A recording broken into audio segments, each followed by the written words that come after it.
You're listening to the Soju Sessions, episode 30 on the SojuTalk Nation podcast feed. I'm your host, Crispy, also known as Crispy Wonton or simply just Anton, and on today's episode, Nina from the SojuTalk Nation, K-pop OG and founding member of the Suyeon cult, joins the show on a trip down memory lane into Gen 2 K-pop, the days of SojuTalk Minju, and we go in depth on Girls Planet 999 episode 11, The Eliminations, and we end on celebrating Suyeon. Coming up, my chat with Nina on the Soju Sessions.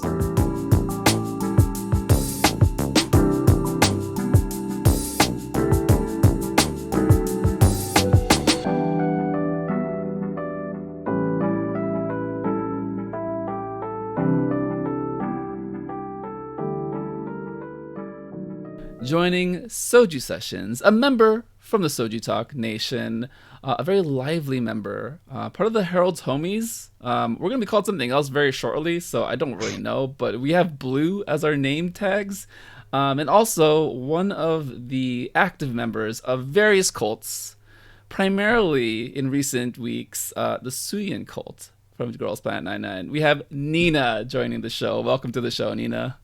Thank you very much. It's great to be here. I'm super excited. Yeah, no, I'm excited to have you. I think you've been around for a bit now. We talked before the show. So about the start of this year, the end of last year, you were a bit active. You joined the homies. You got access to all the dumpster fire conversations that we all have, and I think you fit right in. So, thank you. Yeah, no, I think we've all just been very comfortable with each other over the past year or so. Definitely. To the point where we just made a lot of really great friendships and relationships on the server. And I'm glad to finally speak to you on voice chat. So very, very excited to kind of dig into a couple of things. But before we get started on the Girls Planet 999 talk, because I'm like itching to get to there because I'm looking at this. Yeah, we're excited. Of Suyeon. I'm just like, I was just about to start asking. I got to get your origin story. So I got to start with how you got into K-pop, how you found it, and kind of how that's changed for you over time. Okay, gosh. So for me, it actually started in 2007 was when I first got into K-pop. So it started with actually Kingdom Hearts. I know this is a bit of I promise I'll segue back into K-pop. If you're familiar, Kingdom Hearts 1 and 2 have absolute bangers of intro songs by Utada Hikaru, the Japanese artist. Amazing. The first time I heard Sanctuary in the Kingdom Hearts 2 opening, my life changed.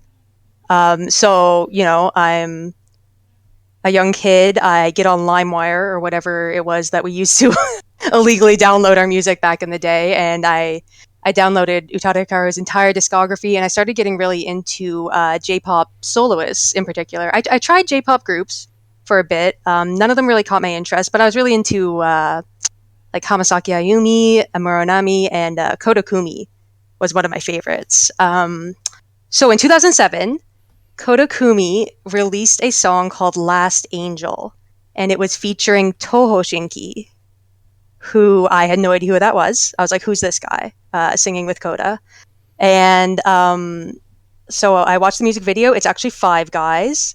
And I look them up. I'm on LiveJournal. That's where my fandom life started, was on LiveJournal. Yeah, that's a throwback. And I found out that they're actually Korean. And people also call them DBSK or TVXQ. And it was just like instantaneously. I went from my iPod Nano was full of, pop punk and like anime OSTs. And then overnight, 100% TVXQ. Nothing else. So I fell really, really hard and fast. And 2007 was kind of peak second generation K-pop. We had like Tell Me by the Wonder Girls.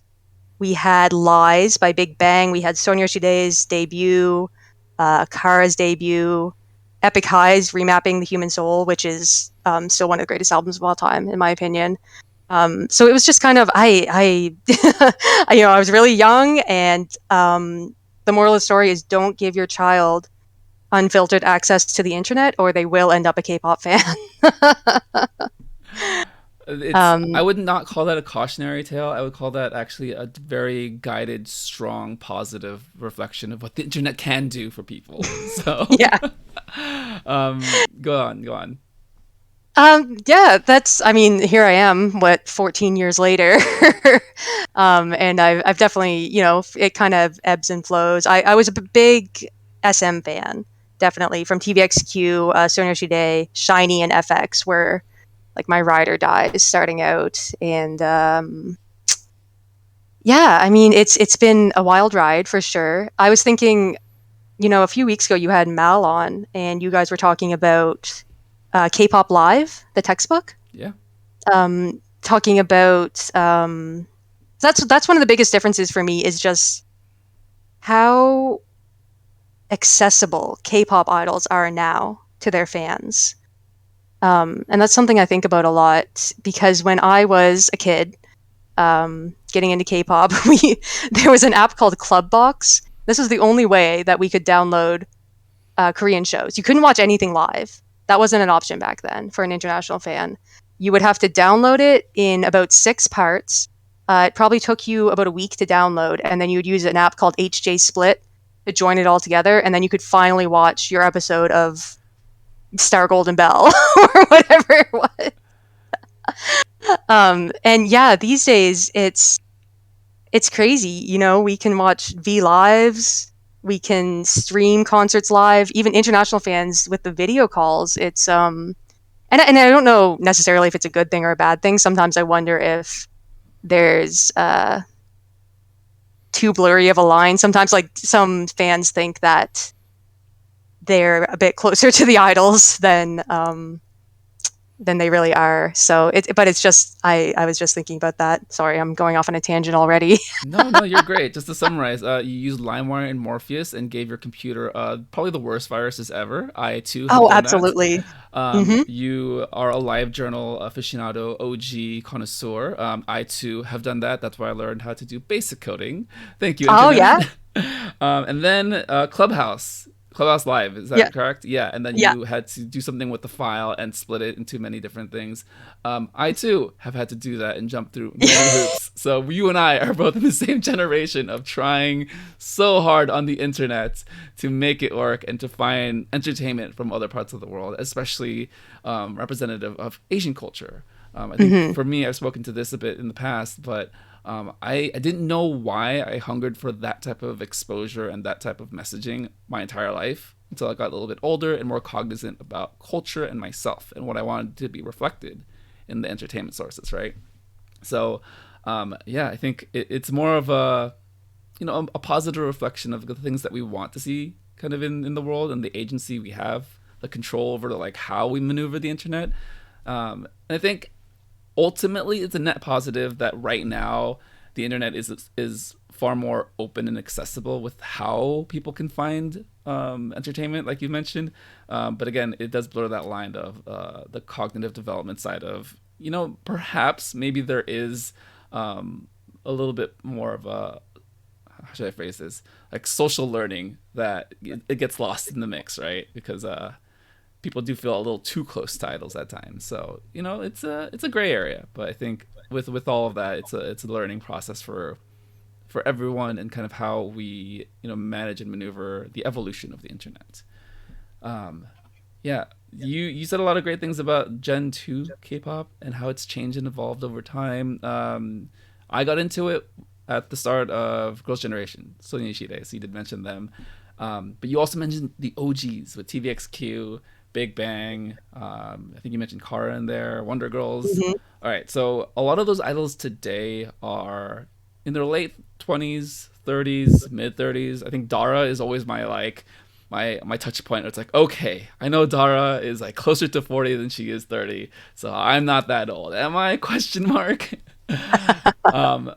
But then with everything that's changed and all the idols today, what do you feel like are the biggest changes in the positive or negative direction with how music is produced nowadays and kind of the idol scene and how that has changed for you? Yeah, one of the biggest changes I always think about is the focus on choreography. one of the big things about K-pop now. Everyone's doing cover dances, and um, it's one of the really, I think it's one of the big things that makes K-pop so popular. But on the flip side, we have all this awesome choreography, but to the point where it's almost impossible for some of these idols to sing live. You can't fault them for lip syncing because the tricks that they have them doing on stage, it's literally impossible for them to be able to sing stably. And that's a big. I'm not saying no one lip synced back then, but there was maybe less lip syncing and more simple choreography. And now we're moving into sort of this era where the choreography is one of the main focuses of the track itself. And not that that's a bad thing or a good thing. I don't mind lip syncing. I'm not the kind of person who's like, oh, they're always lip syncing. That means that they're terrible singers. If that's what you need to do to put on your performance, then go on. But that's one of the big things that I notice. Music wise,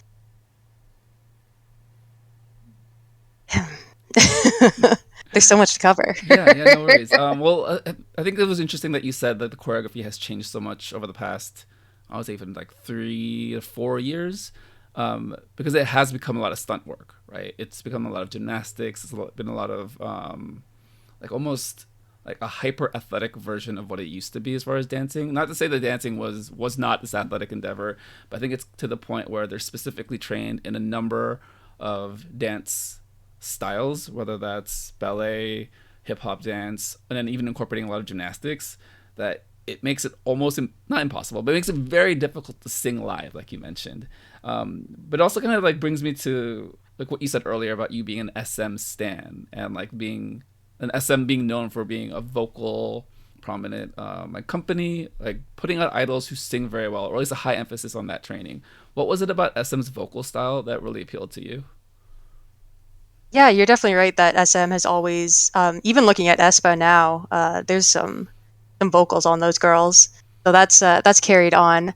I'm not really sure what it was. Maybe it was that TVXQ was my lead in, and TVXQ were, whatever your opinions of are of them these days, they're great vocalists. They were always great vocalists, and they have this different style of singing that's I don't know, more full than some other. JYP has that half air, half breath, and SM there is more of a focus on belting and the high notes, and yeah, I'm not sure what it was that drew me towards SM, but um, yeah, the vocals are a huge part of it, I will say. But I do think that we do see a lot of great vocalists these days, but maybe they don't get a chance to show it off the way that they used to. What's one song from SM that has forever been ingrained into your soul, your psyche, your being throughout the years that you can always go back to? Right now I'm thinking of Jonghyun's solo from Shiny's first mini album, YC Fiera Ella, I believe. He is and always will be one of my top biases in K-pop, and his voice was a gift to this world, and you can't listen to that song without crying. Oh, you cut deep on that one. Yeah. That one gave me the chills. I'm just like, oh, I think you stopped me in my tracks. I had a follow up and I lost it. But that's a very powerful selection, and his story. It's a cautionary tale, but I also think it's a beautiful story just overall, and kind of understanding his impact and his influence with so many people. I think he did touch so many artists, and you can tell with the way they talked about him, after it happened, after he was no longer with us, and then even to this day. I think the Shiny episode of ODG from this year, where they talk to the kids and they talk about like old videos from them, and they ask where he is, and they say he's not well. That one really got to me, and it really kind of goes to show the reach of K-pop, and how like you said, we do have access to their lives. We're almost brought into the journey along with them, and I feel like that's so unique relative to like Western media and Western pop that I don't know. I feel like it's just there's a developmental journey that we go along with them that allows us to attach to all of this media in a different kind of way than I think any other form of media, right? Yeah. I'm rambling, but that No, I totally get what you're saying. You're gonna get me crying over here, but yeah, right. It's this whole yeah. Well, with regards to that and like forming relationships, Yes. right, and bonds, the SojuTalk K-pop podcast and the server have been an excellent place to do that, especially during a time of so much disconnect, so much upheaval in the world with the pandemic, with so much change. But I do feel like it's been a safe haven for a lot of people, and it's been really nice to have you around. What were your first memories of the podcast? How did you find it, and what was it about the show that drew you in? So I actually discovered SojuTalk through the Minju Discord card bot game, if you're familiar. And near the end of last year, I was working nights, and I was alone most nights, and I was mostly on Discord. And I discovered this card game, and I've always loved trading card games, So I was in the server, I was checking it out, and they have this in this game. You can join companies and you can work for the companies. And I was looking at, the companies you could apply for, and you can kind of tell right off the bat that a lot of them were posted by teenagers, which nothing against teenagers, but when you're not one, you try not to spend a lot of time in spaces that are mostly teenagers.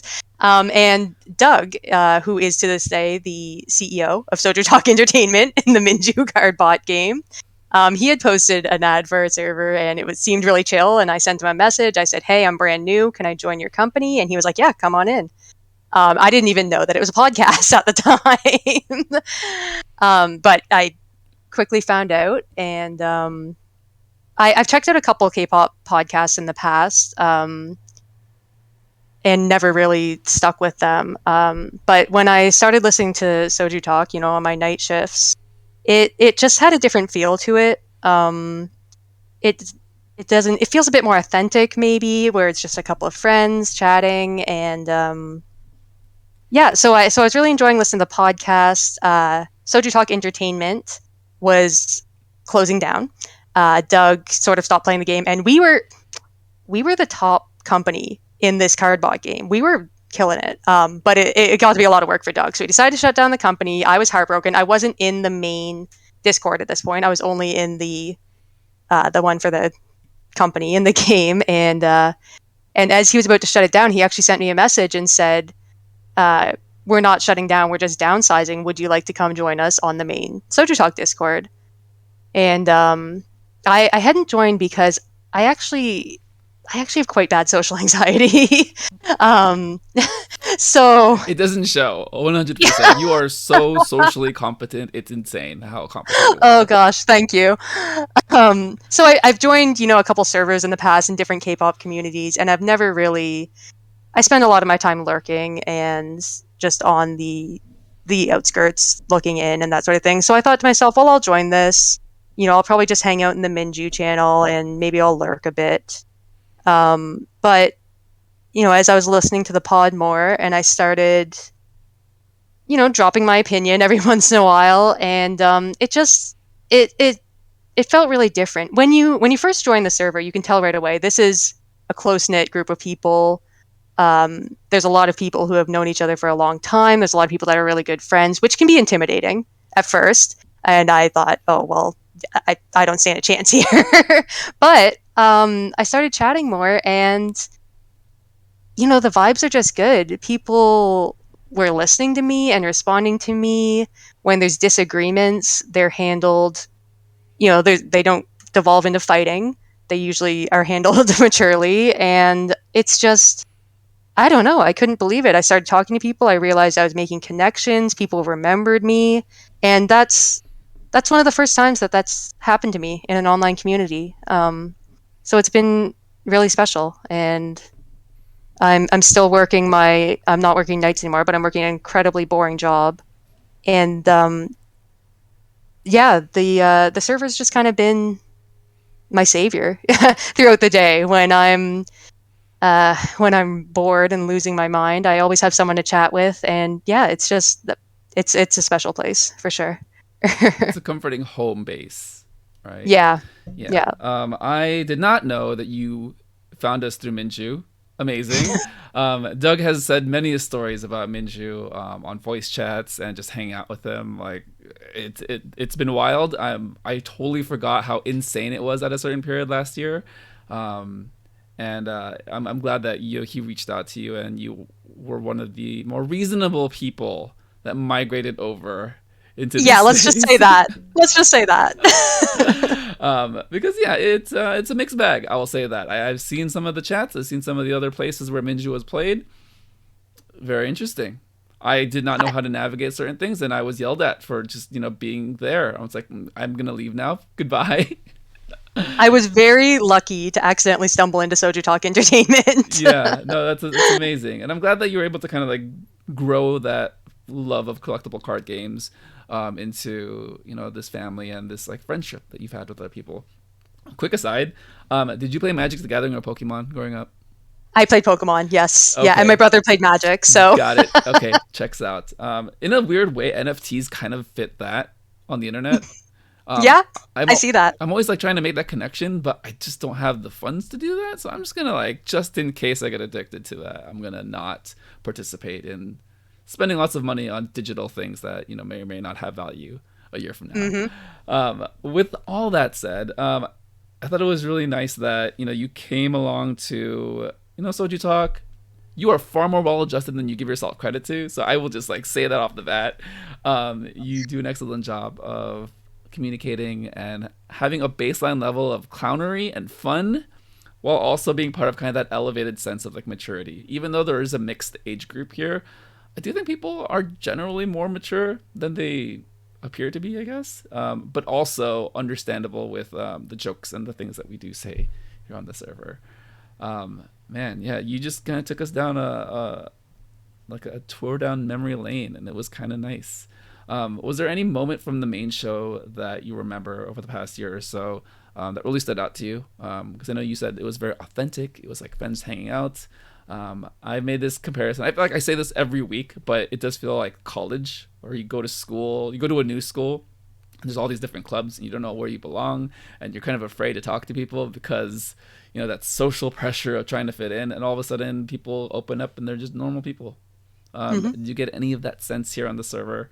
I think I threw two questions at you. So the first one is, what was a fun memory you've had from the main show? And two, what are your feelings with respect to this space being like school?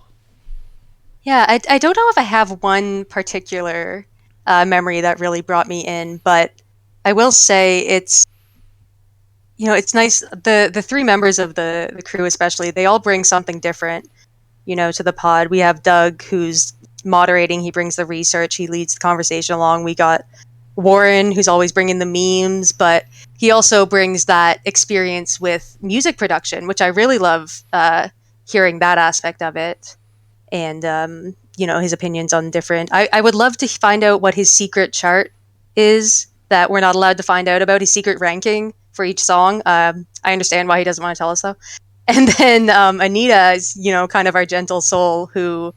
I really appreciate that she always brings up things like choreography and visuals, because as important as the music is, I think the visuals are just as important when it comes to K-pop. Like that's one of the big things that makes K-pop stand out, is things like the music videos and the choreography. So we have these three different personalities that each bring something different to the conversation, and they all just, you can tell that they're friends, and they all joke with each other well. And the other thing that there's a couple, like I said, I'm an old hat when it comes to K-pop. I've been around a while, and there were a few K-pop podcasts I listened to in the past that just didn't do their research. And that would really tick me off when they would just say an incorrect fact and then carry on.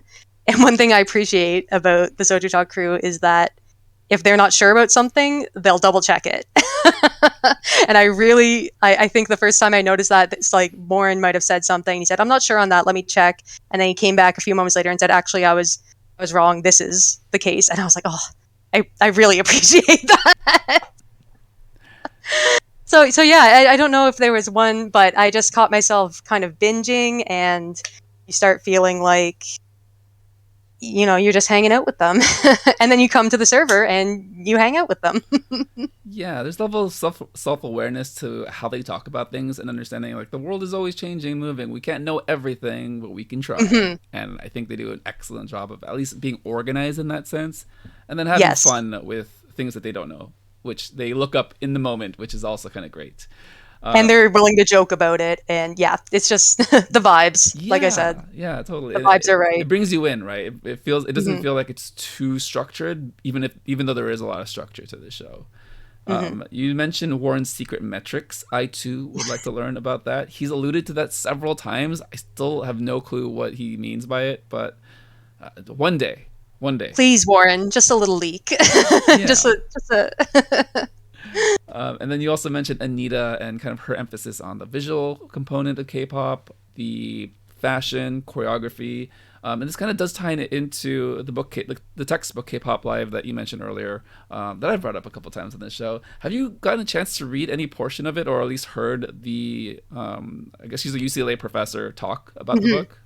I haven't, but I was actually looking it up just the other day, so I'm hoping to look into that because I'm very interested. Nice. So this is probably a plug for another show. I can't remember exactly. I will put it somewhere in the description. But she did a podcast on, well, I don't even remember anymore. But she did a podcast like 2 years ago talking about the book. It was a very nice, concise, like 20-minute like spiel about like all the different elements and components about K-pop. A nice introduction to that type of research. And then from there, I bought it. It's a textbook, so it's not cheap. I will lend it out if you are so curious. But it does talk about a lot of the details of how K-pop has evolved over time, and then the historical context of where Korea was socio-politically in the 90s and how that evolved and changed. So yeah, I'm glad that you were able to make that connection and hopefully look a little bit further into that, because it is something I'm slowly doing research on here and there, but it's quite dense. So it's a longer project that I got to work on. My bachelor's degree is in sociology and anthropology, so I'm used to it. You would love this book. Yeah. It's a little dry, but honestly, the content is great. The research is great, and a lot of survey and interview perspectives throughout the book. Oh man, yeah, we can go at the Soju sessions, Soju sessions after school, academic session. I don't know what we'll figure out a word for a new show. All right. Well, the crew has done an excellent job, bringing us into their conversations, making us feel like we're part of it, being friends with everyone. All of this done super well to a show that you and I both like a lot. Girls Planet 999. Episode 11, yes. Eliminations prior to the finale. The crew covered it this week. They had some things to say, but let's do a quick overview of what happened, and then I want to get your takes on some things. So the start of the episode was the OOO mission, 3 teams. You had so I'm just gonna go run through the teams with my descriptions. Team 1, hella top 9, essentially top 9. Team 2. Hella awk, so tense, and then Team 3 just had fun. So, an interesting mission, I suppose, a mini mission just to get more points and votes in different directions. What did you feel about this being included in the show? And the crew kind of alluded to it. Did it make sense to even have it, or they just needed kind of filler content? I kind of agree with the crew on that one. I did not understand why this was here. I watched this together with my roommate, and my roommate said, why, we've already seen them do OOO, why are we watching them do this again? and for a benefit, for the final elimination, it did feel a bit weird, and we got half an hour of this, and it's, the girls are cute, the girls are great, but I did feel a little bit like, why are we doing this right now? Yeah, the thing is, like, we got this mission at the end of the previous episode, at the end of episode 10, I believe. So to me, like, getting an entire segment on this was a lot, because I was like, I did this already. I voted. Like, I know who wins. I know who loses. Like, I don't. We knew the groups. We've seen the fan cams. Yeah, it's like we didn't, like, I don't, the way that the editing was constructed to make more drama and story didn't really work, because you kind of already knew how it all played out. And I don't know. It just seemed like a little too much. Mm-hmm. Yeah, but I will say at the end of the performances, the recordings, they showed the compilations of all the fan Yes. sent videos and messages. Was there any message that really touched you and made you feel a kind of way as the girls were crying and weeping on stage together? Oh, I was crying too. I could not deal with this. Especially our girl Ruchi, who has been having a tough couple of weeks, and seeing her get to see her fans, and oh my, and Yujin as well. She's debuted as an idol, but it, maybe not reaching as much popularity as she would have hoped. And I think just being able to hear the fans again, I was just I was a mess during this segment. Although I did have one thought, and it's that I hope they had a message for each girl. We didn't get to see every message, and in particular, I was thinking about Jinyu, the Sea Planet Pass girl who doesn't have the biggest fan. I just hope that they had a message for each girl. I hope that there wasn't a girl standing there watching all those videos and then there was no message for her. That's all I hope. Yeah, that would have been awful. I too hope that's the case. I just hope that it was a longer segment. The girls got like 20 minutes to be there while it was recorded, and it got edited down to like 4 or 5 minutes. Yeah, like that's fine as long as in real life, in real time, everyone got something. So please, Mnet, please. yeah. Since you brought it up, I will just go into Ryuchi. It was very heartwarming to see the little kids root her on, and she genuinely felt that love and affection that people were supporting her, because she's had a hard time. So I am very acutely aware of everything Ryuchi does for a lot of reasons. Okay, I think it's very clear who I stand on the show. Oh yeah. So I'm watching like all the details of the little interactions, the things that they can't really edit out, and to me, maybe I'm looking too much into it, but every time someone next to her is having a moment or just needs support, Ryuichi's right there. It's like her and Yeso, I didn't know they were that tight, but I guess they are. It's just like maybe I'm looking too much into it. This goes to my idea that I think she has built a lot of relationships and friendships on the show. And I think it would be great for chemistry if she just made it. So please, someone fix it and make it happen. Okay, I'm done. All right, moving on. So we had the eliminations. It was interesting. We got a top 18. We got a lot of them. Again, I don't think we're gonna go through every single one. The main show did an excellent job of grouping them together. So check them out on the SojuTalk main show. But I want to ask you, what do you think about Hyunning Bae, number 13, and she's still here? She keeps rising every elimination. I gotta say, I haven't seen the improvement from her that I've been hoping to see. I think she's a good singer. I think she's a good dancer. She's a very cute girl. The confidence on stage just doesn't seem to be there yet. And I don't know if, she's young. She's probably a bit scared. But I'm not quite sure that I see what. I mean, well, there's the elephant in the room. We have an idea why she's getting the votes. But if she does make it, I just hope that I don't feel like she's debut ready, I suppose. And that's a very fair assessment. I agree with that as well. Like, she has the skill, a lot of the foundation to be an idol. She picks up the choreography just fine. She works well as a team. But again, nothing pops with regards to everyone else. And also, Mnet hasn't really edited her in a way where, she is given that extra storyline. She's kind of just there in a lot of ways that the other contestants and competitors are, right? I feel like I've barely seen her at all. Yeah. So I bring that up because she got the benefit from the OOO mission, the extra points, which definitely, if she wasn't already high because of the extenuating circumstances of her popularity, it propelled her into 13. And I bring this up because adjacent to all of this is, are the You Plus Me Equals Love group that got the benefit. And we have Shauna and Youngun jumping into the top 9, pushing out some of the members that were very well known. Surichi, Cheon, Yeso are the 3 that come to mind. This is a bigger question. So with this benefit, it's very clear that they got pushed, right? Is it going to be reset this week, where now you're just taking these baseline votes for this entire week? And do you feel like that will be the shift to reshuffle the top 9 for the finale? Yeah, I can't imagine that they're carrying that benefit over, but I'm sure we've seen the interim rankings that Mnet spooked us with there. I feel like everything's up in the air right now.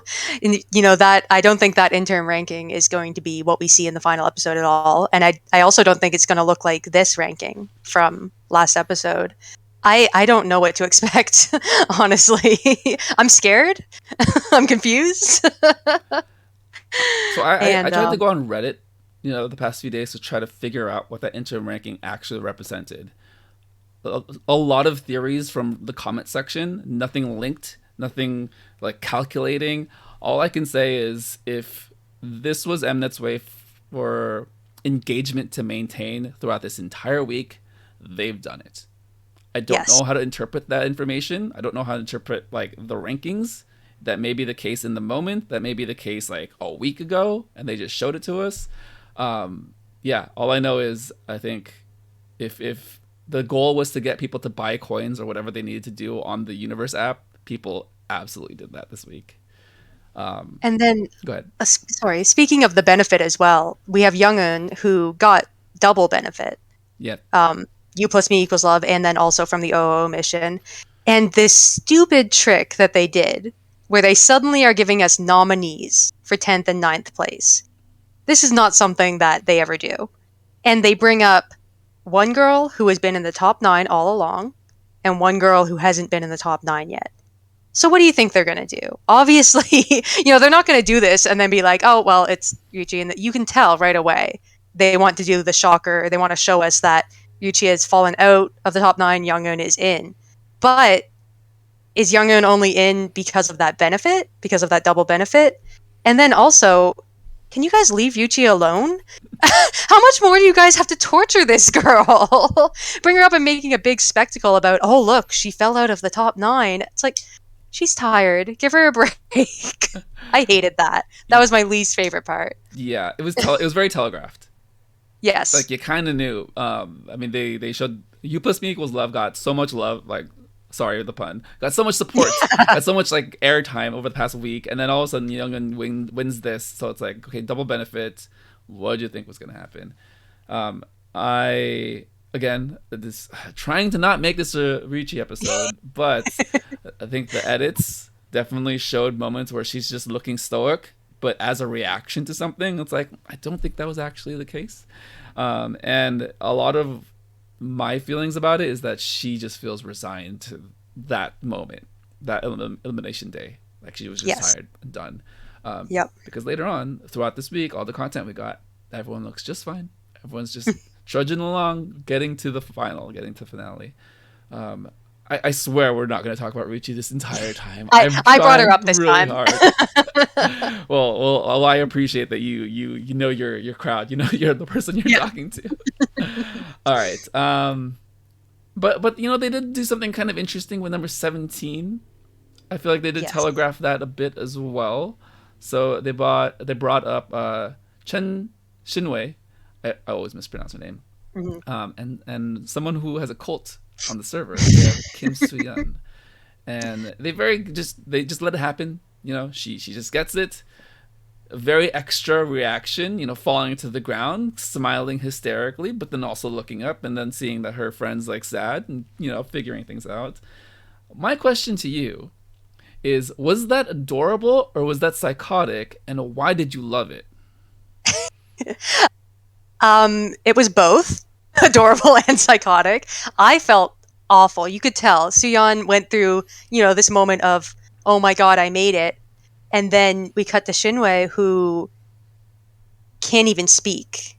She's so upset. And you could tell Suyeon was kind of like, oh, as she sat down, she clearly couldn't celebrate because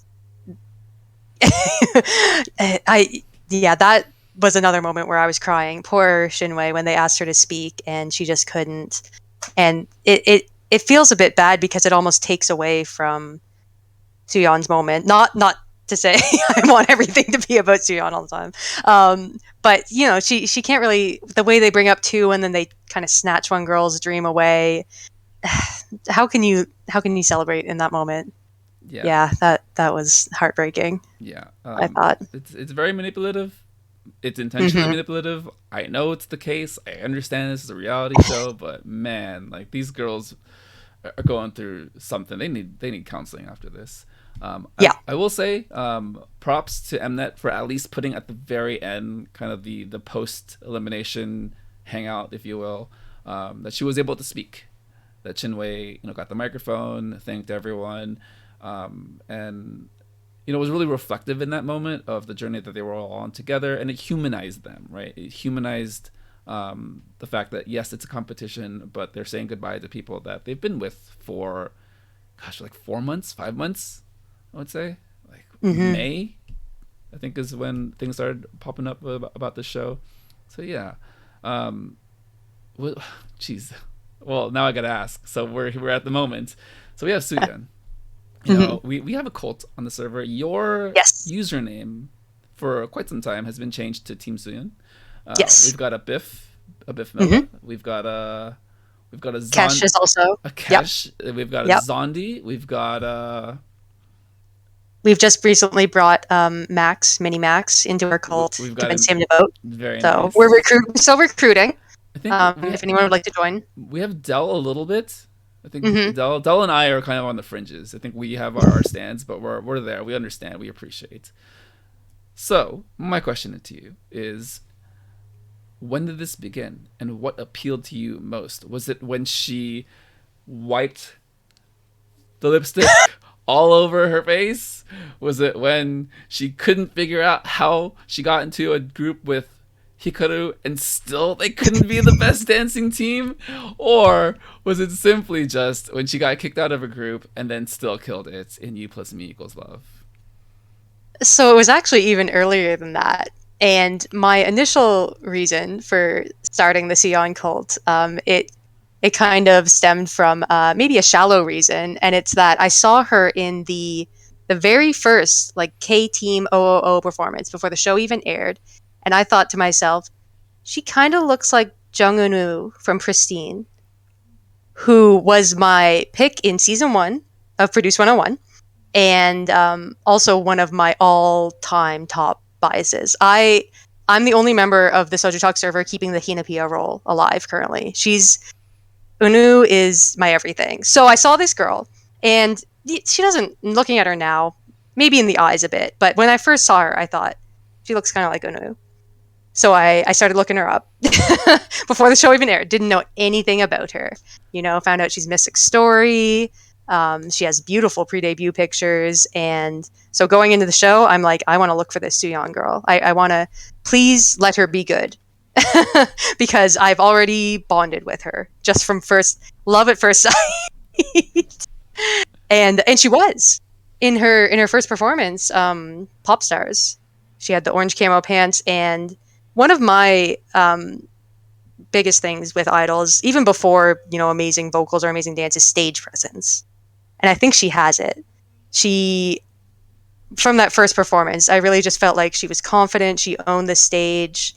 And I was like, okay, that's it. She's the one that looks like Eun-woo. She can sing, she can dance, she's got presence. And, as the show went on a bit, we did see her, I think in the Eve group especially, because she has kind of that duality that fans are always talking about, where she's very confident on stage, but off stage, she's a little bit shy and soft-spoken. And in that Eve group, she was very scared to speak up over the girls that were older than her. She didn't want to push for herself. She didn't want to advocate for herself. And then she did the lipstick smearing, which is still cringy to this day. But she's just a baby. She's trying to be cool. And just following her path from there, where she lost a bit of confidence in the dance performance. Even you could tell she was still very shaken. And then coming around to her U plus Me stage, it's like her redemption arc is complete. She's come full circle. She's found her confidence. She was kicked out of her initial group.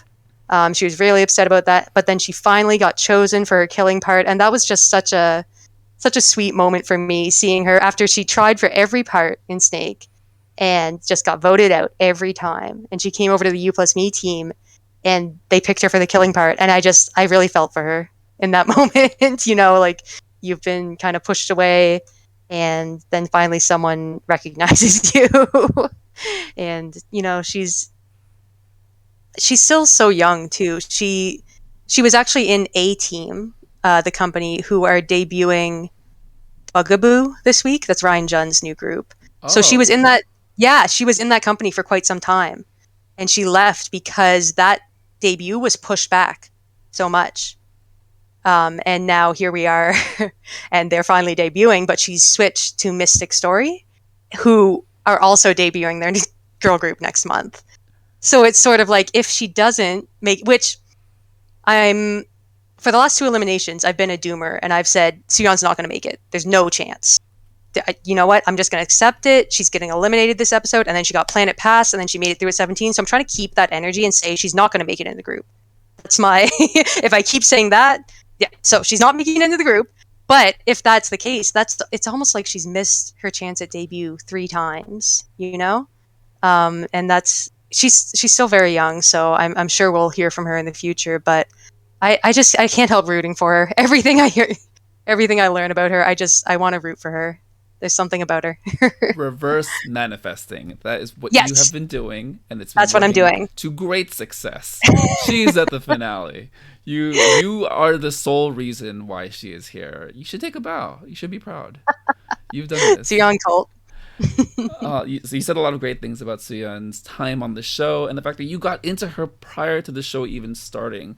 What were some of the things you learned about her that not many people may have known or may not even till this day about Suyeon prior to entering the show? So she's been a trainee for quite some time. But a fun fact about her is that she's actually been a makeup artist. She's done some makeup. She was interested in becoming a makeup artist for a while, so she's posted some looks on her Instagram. She also has a tattoo on her wrist that we never get to see. It's of an eye, and it's always covered. And she's a feminist. She's posted about it on her Instagram. She made some posts about, not wanting... Anyway, those are just my fun facts about Suyeon and things that made me more interested in her. She kind of had this attitude of, don't tell me what to wear, don't tell me, I'm going to look how I look, and I hope to see her carry on with that confidence. I hope that she doesn't lose it through this show, and she keeps following her dream, because I think she's a really talented kid. That's actually a great bit of depth about who she is and insight into kind of the foundational pieces of her personality, right? I think a show like this... needs to find drama and needs to find ways to, poke and prod at the insecurities of the members on the show. I'm not demonizing the show. It's just a thing. Okay. It's a fact. It's fine because I love it. But I hope that, like you said, she is able to carry that confidence and push forward with it, because she, again, duality. It's a buzzword we hear all the time in K-pop. But I feel like there's just so much of it with her. I can't put my finger on it either. Where it's just like, sometimes she's just a kid. She's a baby who doesn't know anything. And all of a sudden she goes on stage and Tiffany is crying. And she says, yes. Oh my God, Suyeon, yes. Yes, Suyeon. Tiffany, I love that girl. Gosh. Yeah, I love Tiffany. Yeah. She's amazing. Yeah, and I do kind of want to speak on her... essentially missing debut 3 times, right? So with the Ryan Jun group, understandable, she wants to continue her career and find her own avenue without being too restricted to a moving deadline. And then with this show, a lot of things are out of her control, but it does it's leaning in a certain way. Perhaps we get surprised on Friday. I don't know. I can't tell the future. All we can do is our part. But then with this other group that you mentioned, Mystic. Can you tell me about Billy? Billy, yes. Got it. Oh, okay. Yeah. Okay. 2 questions. Yes. Is this lineup set, like, for sure, or is there a possibility that if Suyeon does not make it to the Girls Planet team, she gets added to Billy? So this is what Biff Mila and myself have been manifesting. Um, they have, they've been releasing dance covers, and there's been some graphics with these 6 girls' names. They said it's going to be a 6-member girl group. But Biff was actually joking earlier today. There's some text on the on their website and their header and that sort of thing, and he said this means they're going to add Suyeon. This means they're going to add, and they're not debuting till November, so never say never. And I think where she's made it to the finale, you would think that you would want to bring that popularity into, if she doesn't become a member of Billy, what does that mean? She just goes back to being a trainee, right? And you can't capitalize on that Girls Planet popularity. So I would like to think there is a possibility that if she does not make it, they could add her into Billy, but I am knocking on wood. I just want her to have no break between the show and whatever she does next. For selfish reasons. I know probably for mental health and like physical reasons it's probably not the best idea. She probably does need a break, but I just need more of like all these contestants and competitors' lives that I've been so attached to for the past 2 months, 3 months. I think we're going on 3 months, right? From the show began. Yep. Because I'm following Doa a lot more now. She's posting a lot of videos. I actually found Doa last year when she was on a show with Arin from Oh My Girl. They did a web drama. I thought she was a really fun friend. I didn't realize that she was on Produce 48, that she was from Produce 48 until like I looked later. I was like, oh, that is her. And then this happened. I was like, she's really good. She got really good since then. And I didn't realize just how much younger Doa was compared to the other idols who had debuted. Doa's 17. And I'm just like, wow, you are very talented. I think Suyeon is the same age as Doa, if I'm not correct. Suyeon is 18, born in 2003. Suyeon is older than Doa. Yeah. Got it. Okay. Yeah. Doa has this aura, the way she presents herself is that she's just far more experienced and advanced than a lot of other. You can tell she's a debut kid when you see her perform. I hope for the best for Fanatics. I know that they've had some company issues from what I've heard, but very talented girls in that group for sure. Yeah.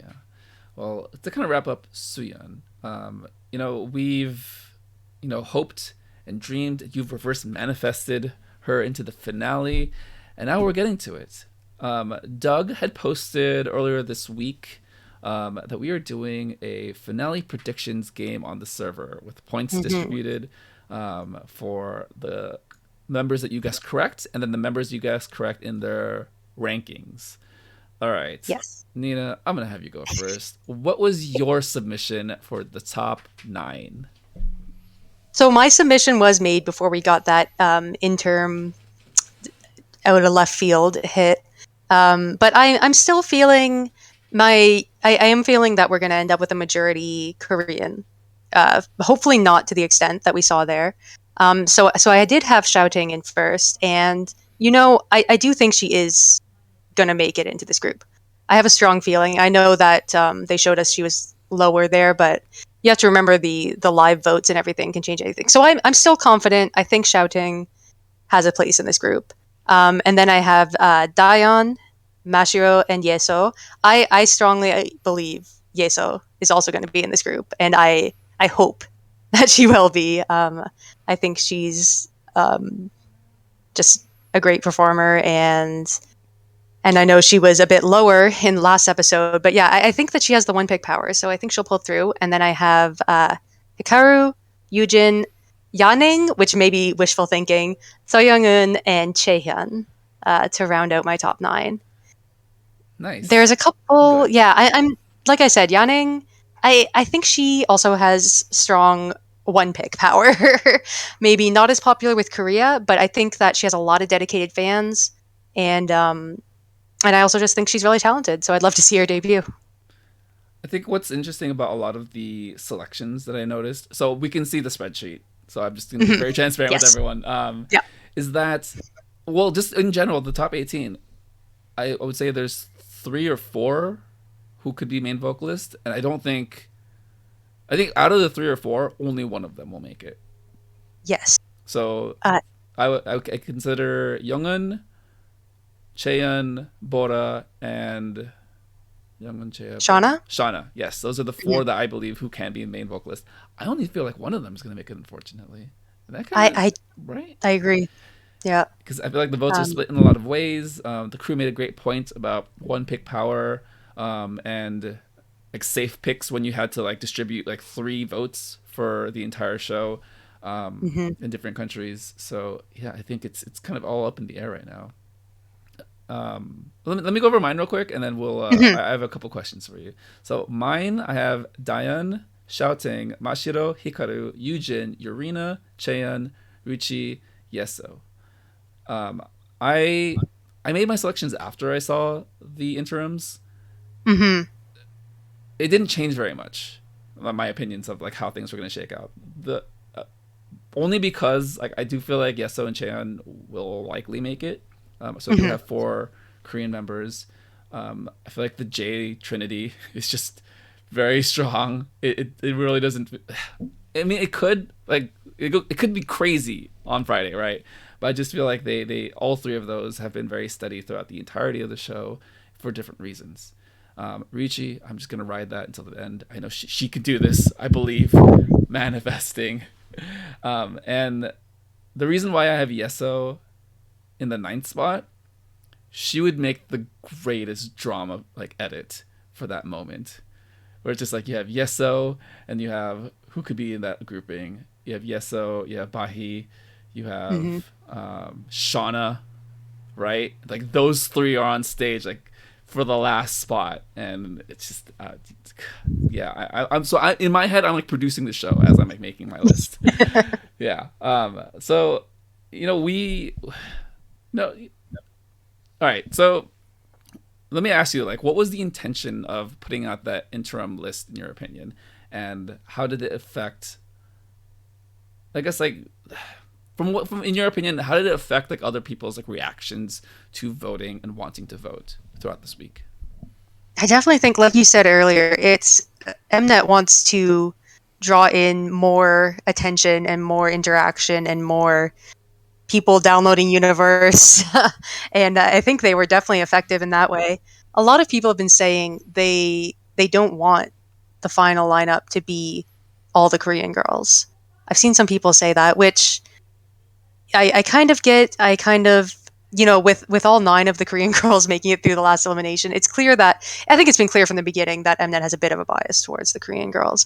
But I can also see why they wouldn't want it to be such a majority Korean lineup, because this has been marketed as a global group, between all 3 countries. And if we end up with 8 Korean girls and 1 non-Korean girl, it's just IOI again. And that is a bit.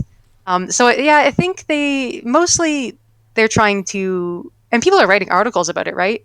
It's bringing attention to the show. So I think that was their main attention, is just to get people worked up. With all that said, who is your one pick if you had to just destroy everything? If you had to reconstruct the system, who aside from Suyeon, I think that one's pretty clear. Yeah. Who would you like to see in the final group? So when I was voting earlier, my second pick, when I thought Suyeon was going to be eliminated, was Shauna. And I think a lot of people have been saying, and I think they're right, that she doesn't have a lot of one-pick power. And I don't. But she is just, that girl's an idol. Suyeon and Yaning were the original all-rounder cell. And they've made it this far. They stuck together. They're still here. And Shauna, her voice is so distinct and pleasant to listen to. She's a great dancer. She's so cute. Oh my gosh, she's cute. And on top of that, he's currently with MLD Entertainment, which is Momoland's company, who I don't have a lot of faith in. So that would be another reason to bring her into this group, to give her a different chance to not debut under Momoland's company. But Shauna, I don't think she has. I think a lot of people were carrying her as a filler vote, and I would just love to rig the votes and bring her into the final group. The way you describe that makes me really heartfelt for Shauna and like everything Mm-hmm. she's been through, all the ups and downs, and great story editing. I will say from Mnet, good job there. We all know it's a bit contrived, but I think it did highlight a lot of great elements of who she is as a person. Very personable, very characterized very well, just fun. She's the cheeseball now forever. So man, and cheeseball and Kirby apparently is what the internet also has deemed her. So And like I think you mentioned last week, Suyeon Chan. Suyeon Chan, my God, it just That was so cute. how is this person so supportive at such a young age, and then also knows how to like be fun about it? I just Great attitude, great personality. Yeah, yeah. just she's got it all. Yeah. Speaking of that, so do you remember on the elimination part where he mentions it's gonna be from a K group, right? And then she goes, "I think it's me." And then She Masha forgot goes, she was Japanese. "Oh, it's K." It's like, "Oh, I'm J. You're right." Very cute. Like, yeah. very nice. And of course, it's Mashiro just being like very like stoic and steady. It's like, it's from K. It's like, it's okay. I got it. Yeah. Oh, man. Well, it's gonna make for an amazing finale. Me personally, with these kinds of shows, I keep my expectations very low, just because I just want to naturally be surprised and amazed at everything, and try to like keep all of the like the jaded history of all of these things out of my head as much as possible. So I am fully enjoying myself with everything that's gone on, and I'm ready for my heart to be broken with the final group. So I'm gonna miss the GP999 spoilers channel. It'll be sad. It's been a really good run, honestly. I think it's probably been one of the most fun, like, active channels I can remember in the longest time. So props to Doug and Warren and Anita for encouraging us.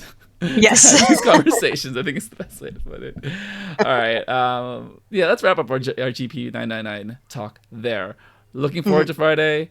It's coming. By the time this episode drops, by the time you listen to this episode, this may all be history. Things have already changed, but we got what we wanted out, and we said what we wanted, and we have our emotions in the universe somewhere. So yeah. And I've noticed, I just did a search on this doc. No one picked Suyeon for their final 9. And that's reverse manifesting. Thank you. Reverse manifesting. We've done it. We've done it. You know what? I have her as someone I would like in the final group, as far as like my wants, right? All right.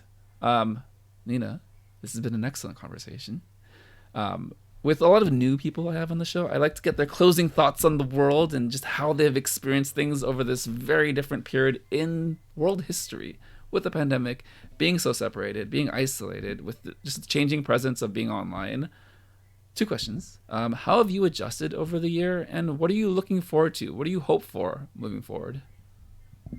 Yeah, I know I touched briefly on my struggles with social anxiety earlier, and I think during the pandemic, I regressed a bit. I was having a really hard time. I was living with my parents, and for a bit of it, I was unemployed, so it was like hanging out with mom and dad all day, every day. And I think I forgot how to socialize like a normal human being. But, things are looking up in the world. And I've been branching out a bit, getting in touch with some old friends. Chatting with the Discord is always, a great way of socialization when you don't have anything else. And I think I am on track to become a normal human being again. So that's what I'm looking forward to, is just getting things back on track, hopefully going out and talking to people more, and hopefully working up the courage to jump into voice chat on the server more often. That's as I keep blossoming. Well, you are doing excellent, and I would say you are, I'm repeating myself again, but you are exceptionally well adjusted for a human being, at least as far as the internet is concerned, or relative to everyone here. So, really happy to have you on, and glad that you were able to get your thoughts and feelings out about our lovely Suyeon and everything that's gone on with the Girls Planet 999. And also, it was just great to hear about your history with K-pop. I didn't realize you were an OG. So... I've been around, yeah. Thank you for inviting me and letting me ramble like that. It was almost therapeutic, and I had a great time. You did excellent. Final words. Do you have anything you'd like to say as far as guiding advice, guiding light for anyone listening who may be going through some stuff throughout the year because of the year, and just who just needs a little bit of a pick me up? Any final closing words for them?